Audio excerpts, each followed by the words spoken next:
Namaskar. This is Dada Rainjitananda. Welcome to our class number 4 of the Anandamarga Elementary Philosophy course. The specialty of this book, the Anandamarga Elementary Philosophy that we are following, is that the author is using a logic to prove the existence of the Supreme Consciousness, our relation with the Supreme Consciousness, and the need to do spiritual practices. The topic today is, who am I and what am I? Human being is the last stage in the evolutionary ladder. If we see the Brahma Chakra, as we presented last time, where we are starting from Saguna Brahma, and the cosmic mind is formed, the cosmic mind having three parts, the Buddhi Tattva, the Aham Tattva, and the Chitta. Buddhi Tattva is also called Mahatattva. So these are the three parts of the cosmic mind. Each one is when the Prakriti exerts more influence over Purusha. That is how these three parts of the cosmic mind come. The first part is the influence of the sentient principle. The second part, the influence of the mutative principle. And the third one is the influence of the static principle.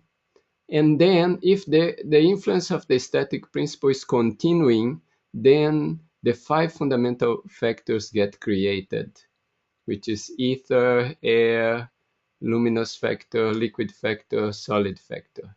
When it comes to solid factor, then what happens?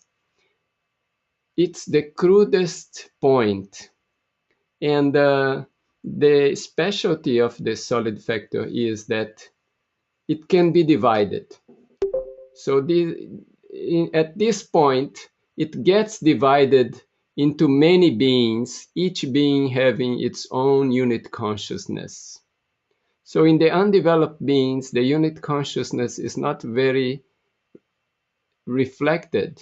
But as the beings develop, plants, animals, and humans, in humans, the consciousness is fully reflected. And that's the last stage. At that point, we can do sadhana, we can do meditation, and we can come back to Brahma. Now, when the solid factor is created, and after the solid factor, when unit beings get created, okay, the first beings are not very developed, but they already have a nucleus, and this nucleus is the mental part of that structure, but that mind is very primitive. But in that structure, the mind gets developed. As it gets developed, it will need a more developed structure. And that's when that mind will leave that primitive structure, go into a more developed one. Let's say the mind reached a plant structure. So it is using a plant body to develop. At a certain point, that plant body is not enough for that mind anymore. So the mind and the body don't adjust. So that mind will leave that body, that plant will die, and that mind will look for a more developed body. So that mind can then come to an animal body. After staying in the animal body for some time, it may change from one animal, less developed animal, to a more developed animal and another animal. But it comes to a point that the mind is so developed that it doesn't adjust anymore to the animal body. So by that time, it will look for a human body. As long as it is in a less developed being, plants, animals, who is pushing this mind ahead is the cosmic mind. So the cosmic mind is guiding and is helping this mind to develop. When the mind comes to the human level, that we can do sadhana, we can meditate. At that point, we can accelerate our movement. So we are not only dependent on the cosmic mind to push us ahead, but we can accelerate it by moving faster. And that's the process of sadhana, where there is an increase in the influence of consciousness. We are basically trying to uh, increase the reflection of consciousness on us through sadhana.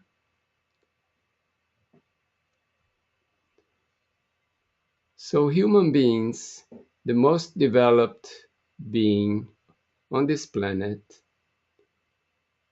consciousness is fully and clearly reflected. And we have a physical body, which is made of the five fundamental factors. We have also unit consciousness, which is Atman. We need body so that Atman or so that consciousness can be reflected and we get Atman. Now, who are the human beings? Who are we? Who am I? Normally, I will say my Atman, my body. So somehow, intuitively, I feel that I have a Atman or soul and I have a body. So who am I? This pure I feeling is an abstract idea. It's the result of thinking. And in fact, it's a projection of the consciousness in the mental level. Then it comes the feeling of I. That feeling of I is the knowledge or the awareness of existence. I become aware that I exist. And when does it happen? When the sentient principle of Prakriti influences consciousness. When that sentient principle of Prakriti exerts influence on consciousness, that is when that feeling of I am comes about. Therefore, we can say that this awareness of existence is an objective idea of unit consciousness. Unit consciousness is the subject. The objective idea is the knowledge of existence. I am.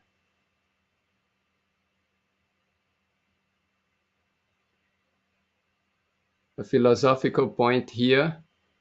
I is an idea dependent on unit consciousness, and it is the result of the influence of the sentient guna of Prakriti on consciousness. Then we get that I am.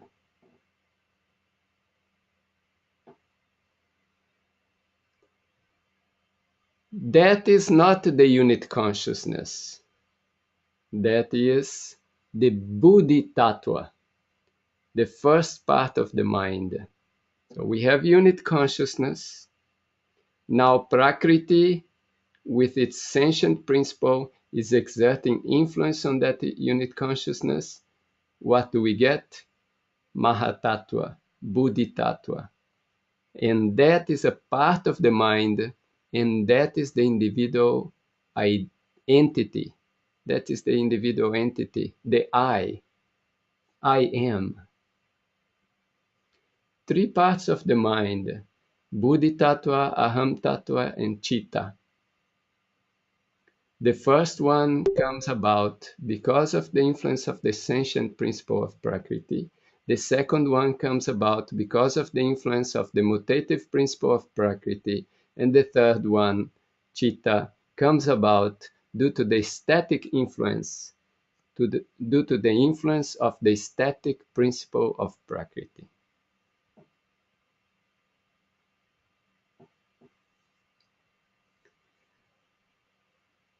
We need the physical body.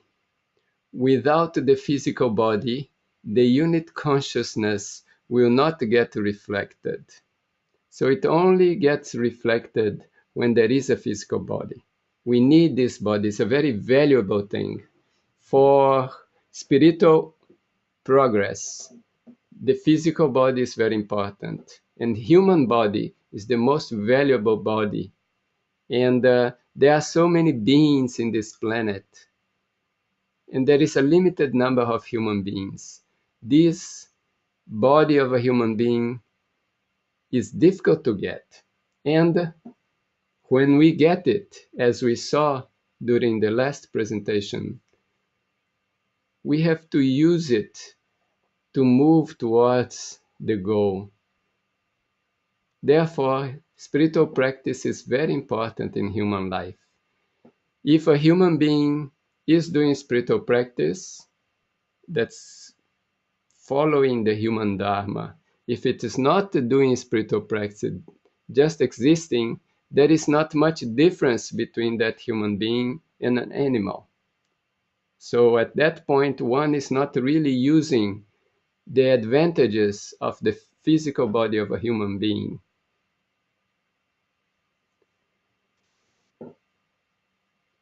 Now, the Buddhi Tattva, which is that feeling I am, is the result of the influence of Prakriti on unit consciousness. But that is also dependent on the body. Now we see that without the body, that unit consciousness will not get reflected.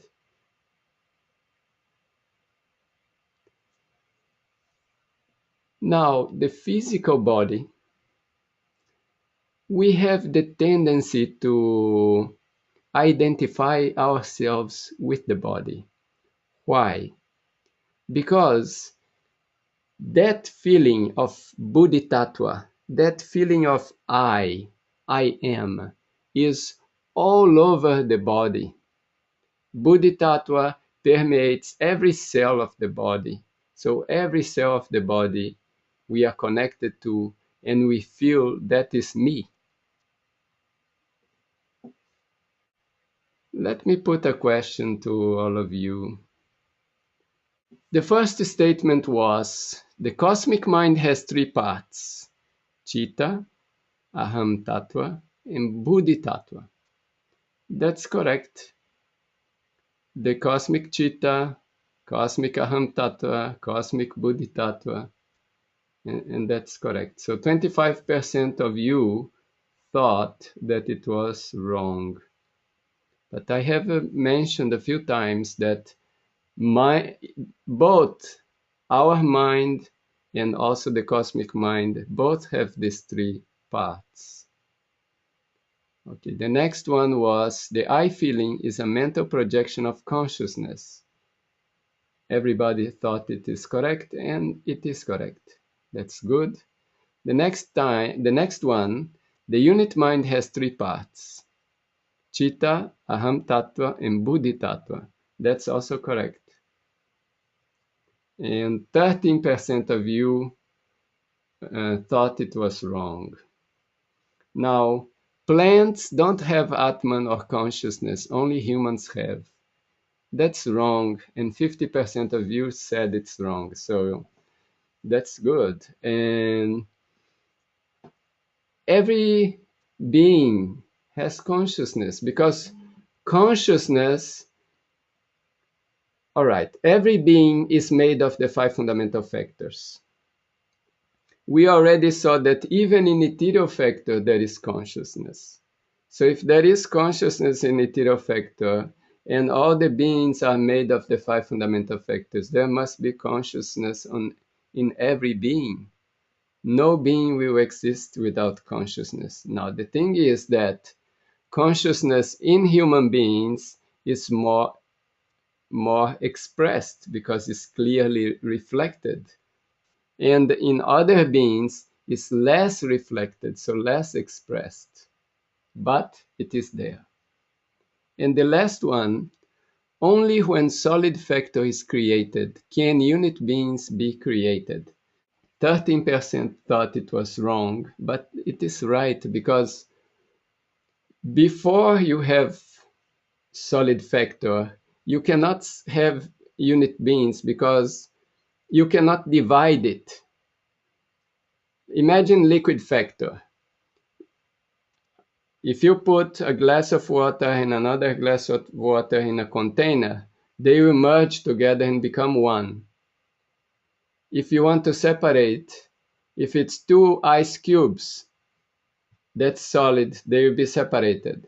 But once it melts, they merge together. So we need the solid factor in order to create separate beings.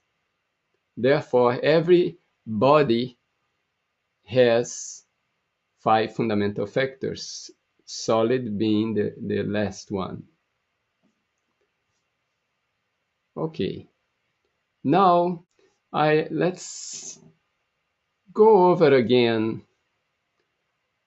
today's idea. We are human beings. We have Atman, we have body. Where does the body come from? It comes from Saguna Brahma, from the cosmic body of Saguna Brahma. We have Atman. It's a clear reflection of consciousness. Now, who am I? Am I Atman? Am I the body? When Prakriti is exerting influence on consciousness, what do we get? When the sentient principle of Prakriti modifies consciousness, we get Buddhitattva. Now we have Buddhitattva, comes the mutative principle of Prakriti and starts exerting influence on Buddhitattva. What do we get? We get Aham Tattva. Now we have Aham Tattva, which is the ego. Prakriti, with its static principle, starts exerting influence on the ego, on the Aham Tattva, creates Chitta. Chitta gets created. Now we have the human being.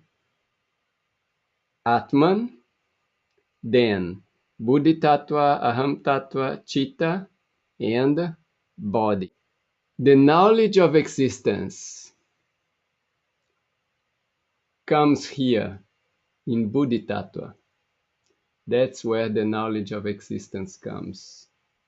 So the knowledge existence is the I am, is here.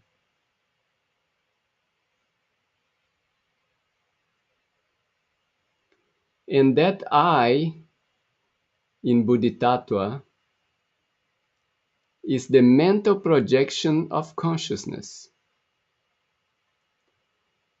And Buddhitattva is a part of the mind. So that I am is here. So when I'm aware of myself as a human being, if I can go deep and feel that, just that feeling, I'm aware of my existence. That is coming in the Buddhitattva. And this Atman only gets reflected when there is a physical body. So we must have a physical body. Let me go one step back. I will explain this part again. We are human beings. We have the Atman, which is a clear reflection of consciousness. We have the body. Where does the body come from? From the cosmic body of Saguna Brahma.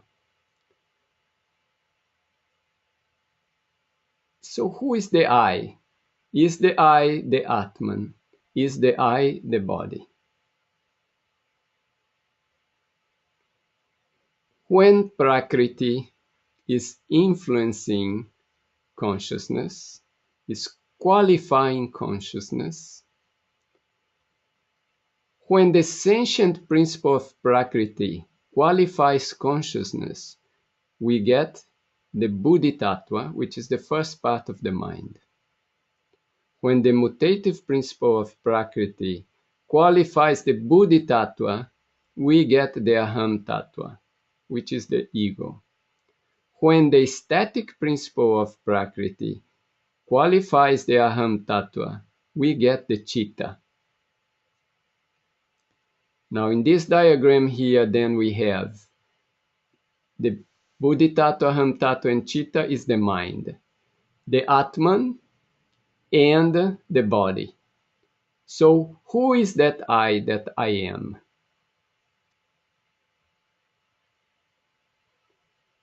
The knowledge of existence comes in the Buddhi Tattva. The Atman has no knowledge of its existence. It's a pure, that awareness is not there. That awareness of existence, that knowledge of existence is coming here in the Buddhi Tattva.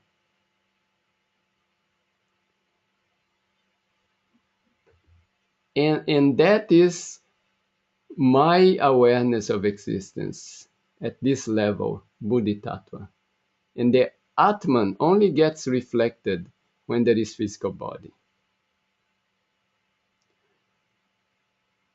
So that I'm aware of is only a mental projection of the consciousness. And it's due to the sentient principle of Prakriti that it comes into existence. And that's the human being awareness of I am. Before the summary here, I'm going to ask you another question, which is the wrong statement. The feeling of I am is present in Buddhi Tattva. That's correct. Everybody got it right. Buddhi Tattva gives the knowledge of existence. That's correct. And Buddhi Tattva pervades the body. So we tend to identify with it, to identify with the body. That's also correct. So everybody got these three right. Now the number 4, the I is independent from unit consciousness. 71% think that it is wrong, and the 71% got it right. It is wrong. The I is dependent on unit consciousness.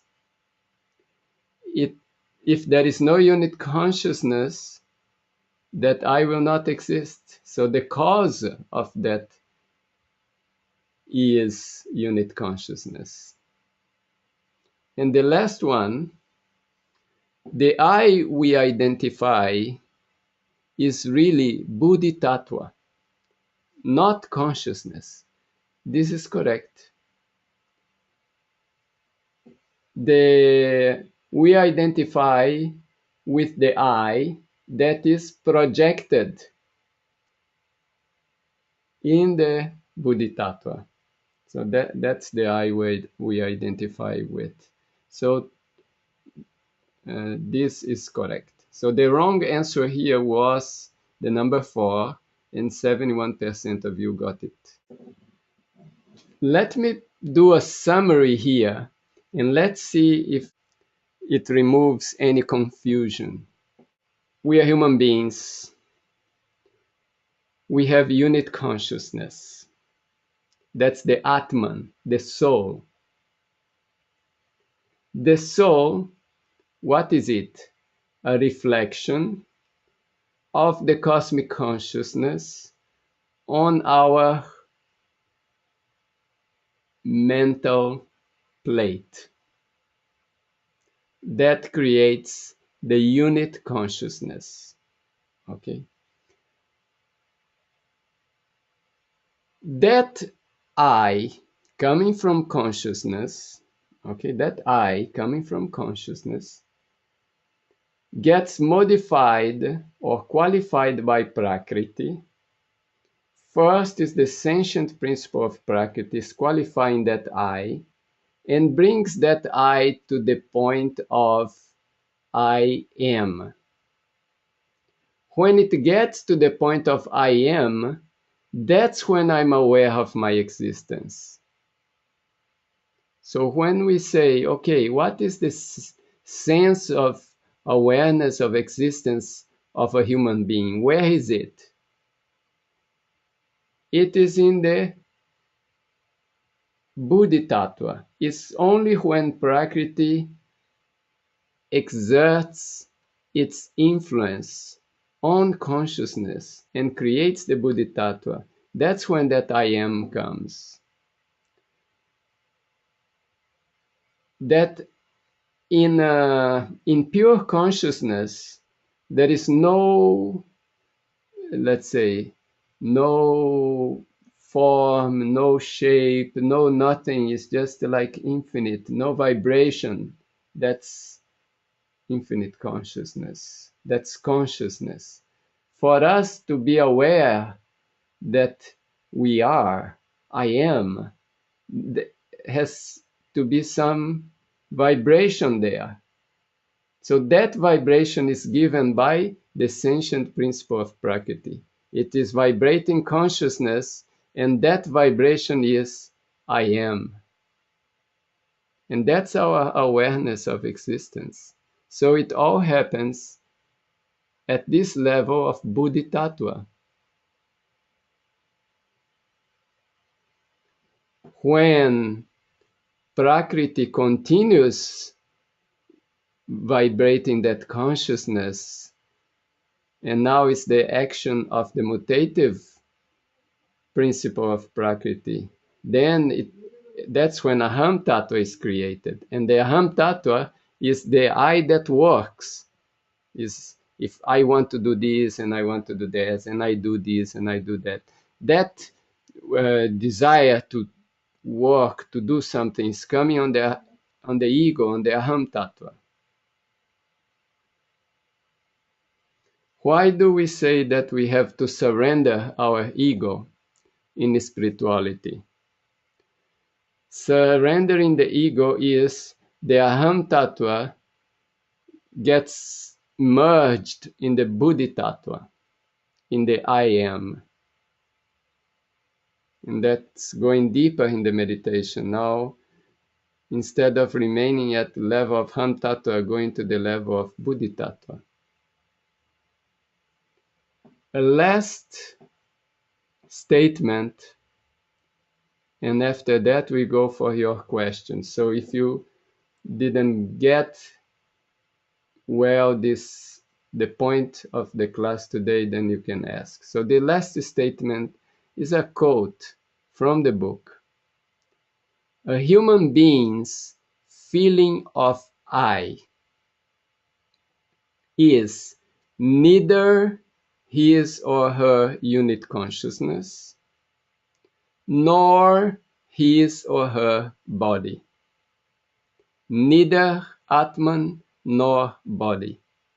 It is only the mental creation of unit consciousness, termed as Buddhi Tattva. How does this mental creation of unit consciousness happen? By the qualifying influence of the sentient principle of Prakriti. Just imagine there is consciousness, okay, no vibration, just perfect there, this feeling of I, that awareness not there. No, it's just when there is a vibration, that first vibration created by the sentient principle of Prakriti is the I am. It's like one woke up that I am. And that is our feeling, deeper feeling of I am. That I of a human being feeling of I, that's it.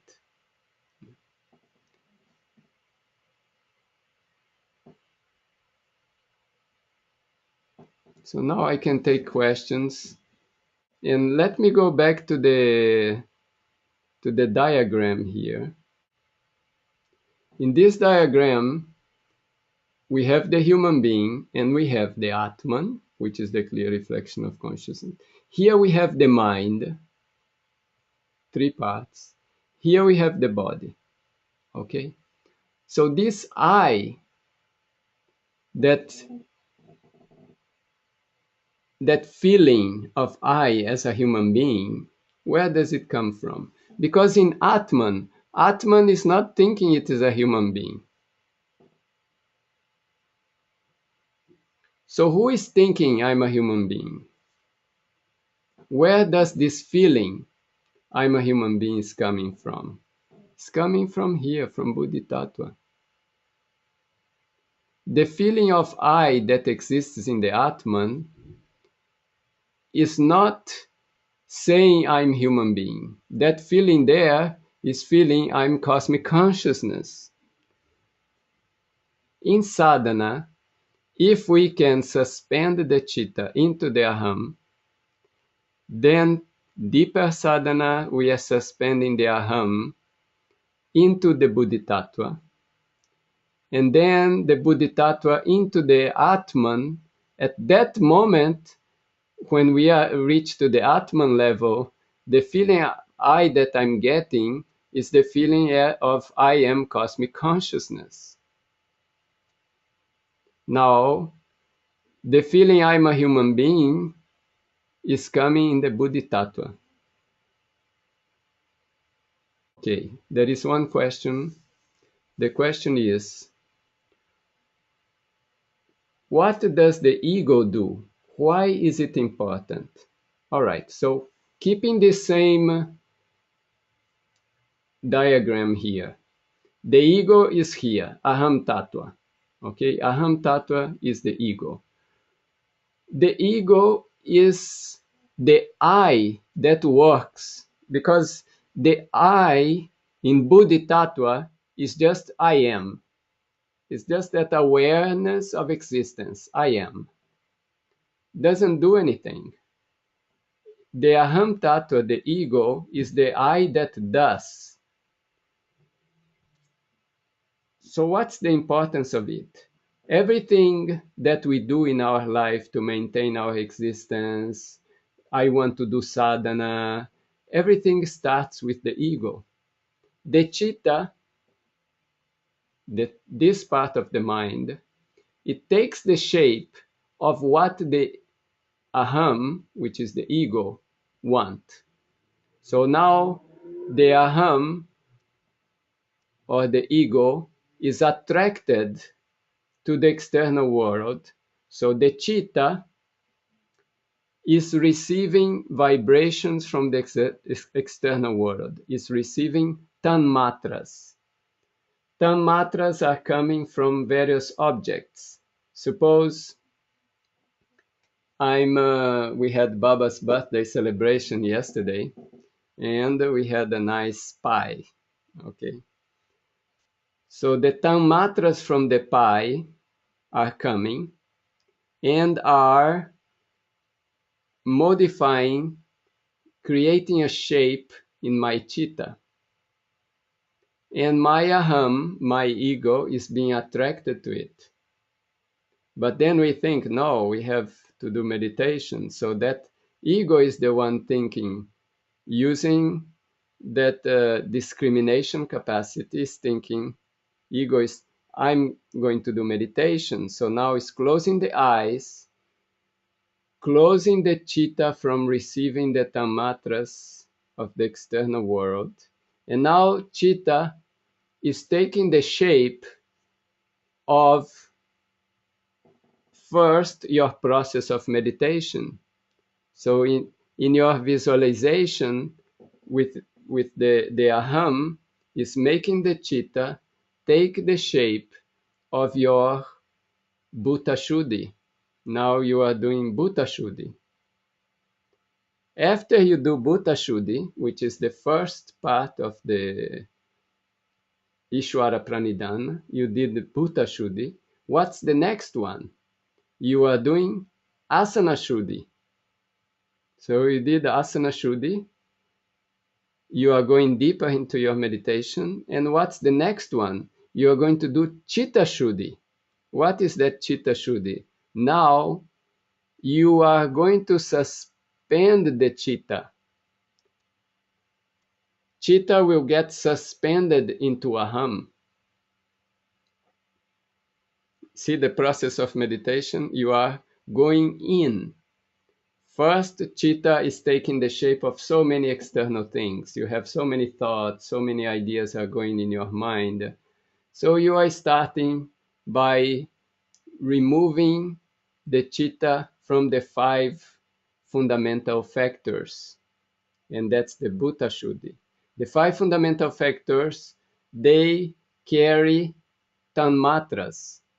So now you did the bhuta shuddhi, now your chitta is not going to be influenced by tanmatras anymore. Then you are doing asana shuddhi. You are concentrating. You are taking the mind that was in every cell of your body, that I was there. You are taking it out from there, concentrating it. Now you are going to do the chitta shuddhi. So you are going to suspend the chitta into the aham. The next step, if you can go deeper, you are going to suspend the aham into the buddhi tattva, into the mahat. And if you can surrender that ego, that aham, then easily you can suspend into mahat. And then you have to merge the mahat back into the consciousness. So that's why the importance of the ego and the importance of the control of it and the practice of sadhana, which will keep your aham tattva or your ego pointed in the right direction. And thank you for your presence tonight, and namaskar.